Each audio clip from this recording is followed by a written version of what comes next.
y'all, welcome back to the channel. My name is Ashley. This is My Sweet Perspective, where I give my take on all things TV and movie related. And we are about to talk about Under the Bridge, the beautiful British Columbia. But I think the title of this episode should have been A Single Sinner Sinks the Boat. That's what I think. We were given that proverb throughout, okay? And it's really true. It's really devastating. And yeah, let's get right into it. And first and foremost, let me go ahead and give a trigger warning. This show is extremely heavy, extremely triggering. That's triggering to you. You might want to cut off now because we are going to dive into it. So again, the title of this episode, episode 4, The Beautiful British Columbia. And this episode was all given really from Reena's perspective, right? We flash back to her in the nursery, and she's kind of talking about how life doesn't just start and end, but it's a continuum, right? There's no beginning and there's actually no end, according to her and her faith and the things that her father taught her throughout, right? She says that in 1997, on this specific date, Kelly is the one who unalived her, which we discovered at the end of episode 3, because just like a lot of the Kellys from back then, she was unhinged. All right, and so we find out the whole origin, their origin story of the Burke family, right? Grandparents, maternal grandparents, came to British Columbia back in 1951. And really, we're seeking community, right? We're seeking a place to belong where they could have community, raise their children, and just have a wonderful life here. And they very shortly after were converted to Jehovah's Witness, right? And I think, in any situation, whoever reaches out to you and shows you love initially, gives you community, gives you kindness, that's what you're going to gravitate to. You know what I mean? They converted again very early. It gave them community. And then we meet the parents. All right.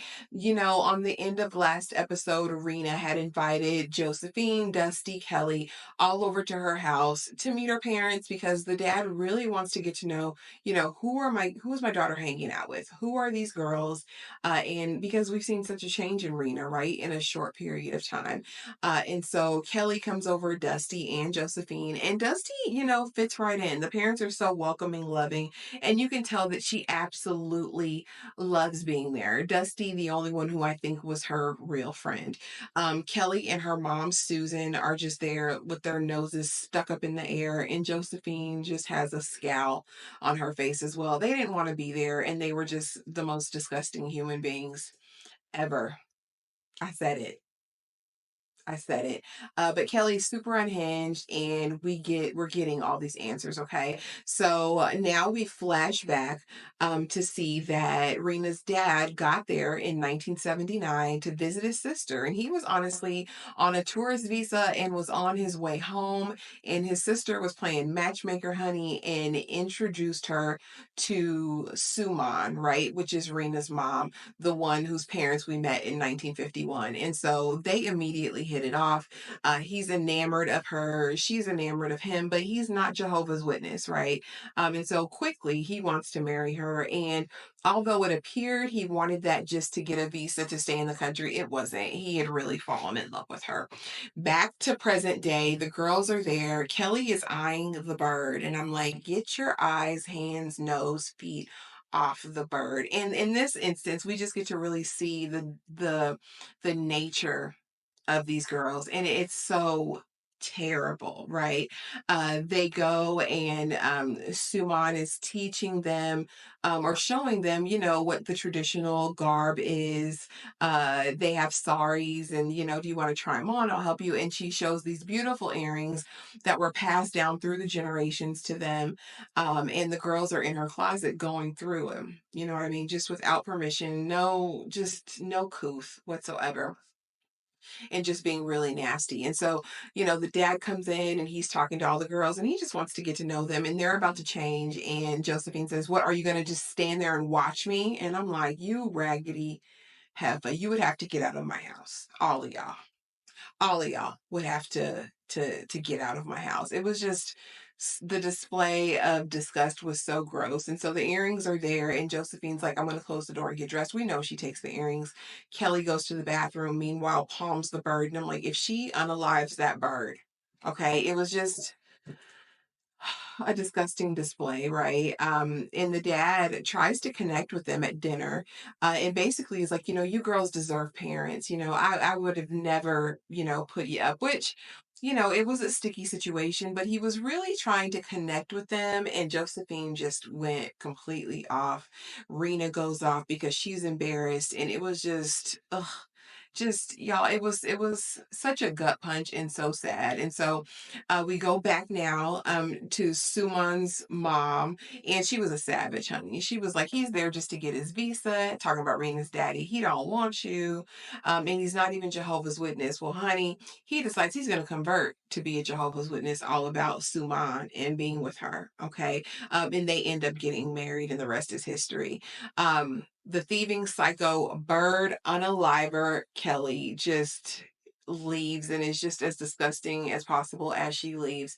And Rena makes a trip to the girls' home the next day because her parents have given her the ultimatum that you can't see these girls anymore, right? I mean, at this point, Rena, you already have the door off the hinges, and the behavior is just out of control. I don't want you around them. The girls are evil, and they are. They were not wrong. Those girls were awful, except for Dusty.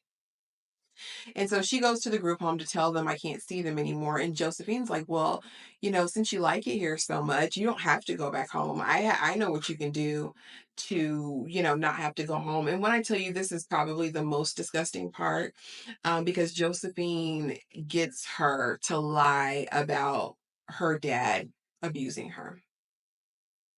And she does it. Rena does it because she's a gangster. In the end of the episode, we see the dad being carted off in handcuffs in front of his other two children, his wife, the neighborhood, accused of violating his own daughter, which he would never do. This by the betrayal that we've seen so far. He's a doting, loving father. And it was just so sick and gross. And again, I would entitle this episode "A Single Sinner Sinks the Boat," because that's exactly what happened. Yeah. If you guys are still here and you are enjoying Under the Bridge, drop it in the comments below. What stood out to you most in this episode? I'm curious to know. And other than that, you guys, go ahead, hit the notification bell, hit the like button, hit the subscribe button so that you know whenever I'm live or post a new video. We're growing over here, and I'm so excited about that. And I appreciate you guys being here. Thanks for watching. I will see you guys in the next video.